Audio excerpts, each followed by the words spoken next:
What is up, you guys? It is Dragonfly Todd here, coming at you with a brand new video. I have re-recorded this video multiple times now, trying to see the best way that I could do it, and I think that I'm going to take more of a commentary approach, show less of my camera other than this intro and a little bit of the outro, maybe some snippets in between. So the main topic that I want to get into today, guys, is this term that is so loosely thrown around at every single space, exploration, sandbox, PvP, MMO, whatever game that comes to the market. The first one that I want to talk about today, guys, is Star Citizen. Star Citizen is designed on the Amazon Lumberyard engine. Star Citizen has been in development since 2010, and it is actually one of the most ambitious space games in the world, promising a space setting MMO where you can create a character, own ships and hangars, and interact with other players in trade, PvP, and PvE situations. The game is currently in an open alpha state with explorable planets, landing zones, hangars, civilizations, spaceports, markets, so much stuff, food courts, all sorts of things. The game scope is actually huge. The promise is high, and the funding is even higher at $300 million as of June 2020.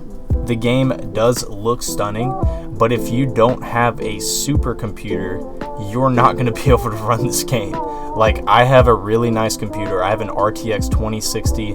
I have an octa-core AMD processor, 16 gigabytes of RAM, and I run it off of an SSD. The game is almost unrunnable off of a hard drive. The scope of this game is so massive, and the game is actually sometimes just 100% unplayable, with the servers crashing, the game-breaking bugs, and just random other bugs that I've throughout this video you'll probably see, like NPCs standing on chairs and different things not working correctly. The UI system is okay. The mobiGlass system is okay. It definitely does have some work to do, some improvements to go on that. But it is in an alpha state. But then again, this game has been in development for over 10 years now. Whenever they started development, it was around 2010. They're taking a module approach to the game, similar to like what Identity had tried to do and failed. So with that being said, I'm not going to sit here and bash the game and, talk about how bad the glitches and the game breaking, the server, how bad it is, because it is an alpha game. I'm just wondering if they are going to be able to provide an actual game in the end of their development. Will it be something similar to like DayZ, where it's in alpha or beta testing for so long that the player base just starts to die out? It doesn't seem like the player base for Star Citizen would die out very quickly, but I actually was like, what is this game, in the chat, and they said it's not a game, it's a lifestyle. And some people do definitely take this game very seriously, playing this game over and over all the time. There's massive corporations and player-made guilds or groups in this game where you can meet other people, go on missions, and have different tournaments like PvP tournaments in the Star Marine or whatever. It's huge. It is really big. Ambitious, most ambitious space game. The term of that, I've used it. I called No Man's Sky the most ambitious space game, a few years back on one of my first videos. This game looks huge, and it's not huge because there's so many planets to explore. That's just one small part of the actual scope of the game. The MMO aspect of things is what is the most ambitious part of this game. So with that being said, we do also have a few other games to consider here whenever we are talking about which game gets the title of the most ambitious space game. There's a lot of different things that goes into this title, whether it be, will they be able to actually complete their idea? Will they be able to actually complete the game? The next game that I have for you guys today, guys, is Dual Universe. Dual Universe brings a sandbox universe with many planets to explore, There will be trade and all sorts of stuff, including player-built spaceships, buildings, and space stations via a voxel building system. It's been in alpha testing for 3 years, and the beta is coming out in the next few months or weeks. The NDA that has been hiding a lot of the raw gameplay will be lifted, and we will be able to truly see how good it actually is, or bad. With that being said, will the servers even be able to handle the player influx of beta? Because obviously people are going to be jumping into the game out of nowhere. They're talking about introducing a subscription-based payment system of like $6 or $7 a month, I believe. So that might be good for getting new players to come in. It has worked pretty well with World of Warcraft and other MMOs in that sense. So this is definitely one of those games that can hold the title most ambitious space game. So even just the building system, the voxel building system, is very different. You can customize and build pretty much your own spaceship, and that's really cool. It's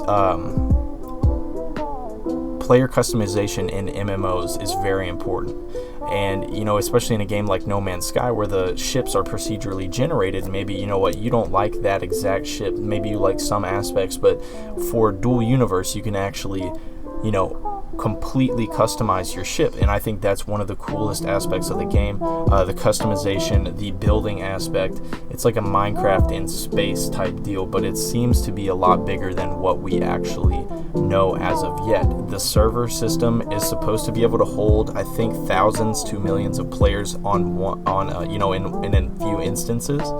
You're supposed to be able to transition through these servers seamlessly, and that's one of the promises that we've seen a lot with MMOs these days. Is, how many players can be on one server without it just becoming too much? You got a game like No Man's Sky, what has 8 quintillion planets.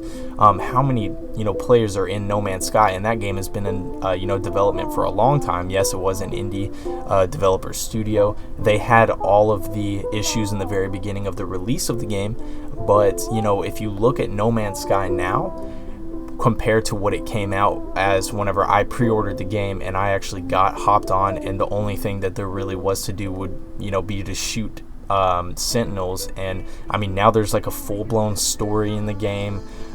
There's different space anomalies. The game is polished, which that's not something that you're seeing a lot on these alpha games, on these beta release, alpha release games, is the polish that goes into the game of No Man's Sky. The graphics have increased tenfold from what I remember when I first started playing. I actually rebought the game on PC just so that I could experience the new development and stuff.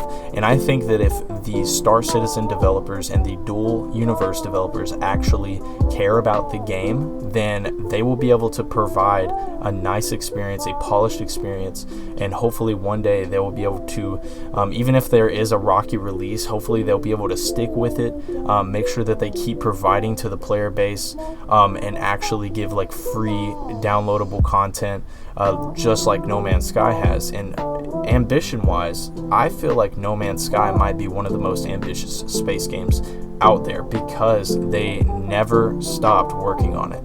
They saw it, they didn't see it as just a money grab. They actually believed in their game, and they wanted to deliver the promises that they had made to the community. And that's something that you don't see very often. You see reskins, shops, like where they have in-game currency where you have to buy that stuff, with using real money to get more money. But No Man's Sky, you can play it start to finish just buying the base game. You don't have to spend any money, and I think that is one of the greatest aspects of the game, is that it is fun, it is playable. The base building mechanic is pretty decent. The survival mechanic is pretty decent. The ships look nice, they feel nice. The flying mechanics, they are good, they're polished. The graphics aren't bad. The scanning system and the exploration is good on the game. And I just hope that with these new space games coming out, like Star Citizen, like Dual Universe, that they're able to provide and end game. You know, and a lot of it is the PvP aspect. It's really good. There's Ambitous zones in Star Citizen, but if you go out of those zones, you could get in a dogfight in space with another player who has a way better ship than you, a way bigger ship, and I think that provides a lot of gameplay, even just in the PvP aspect. And when we talk about multiplayer games, I don't know a whole lot about Dual Universe, and I've only played Star Citizen for probably 10 hours, even though I've had it for years. When we talk about multiplayer games, I think PvP is one of the biggest aspects, especially when it comes to space games, because exploration can only go so far, in my opinion. So, after all that's being said, what game holds the title Most Ambitious Space Game? And I think that we shouldn't give that title to any of the space games that we have out here right now, because yeah, you can be ambitious, but will the game be fun? Will it be playable? Will it be polished? Will it be good? I don't think that we should blow the heads up of developers anymore, and I think that we should be very vigilant when we spend our money, even if it's $30. Whenever I spent my money on Identity, I should have looked into it more. I should not have trusted the developer. Yeah, guys, I mean, that's pretty much everything that I got for you today. I hope you did enjoy the video. I just wanted to touch on this topic a little bit because I see it all the time. Most ambitious, and it's whenever you get into that subject of like speculation and you don't look at the facts, then you can really run wild with your imagination, and you can get burned in the end is essentially what will happen. But anyway, if you guys did enjoy this video, make sure you go ahead and leave a like, drop a subscription, comment, share it maybe. I don't know. I'll see you guys in the next one.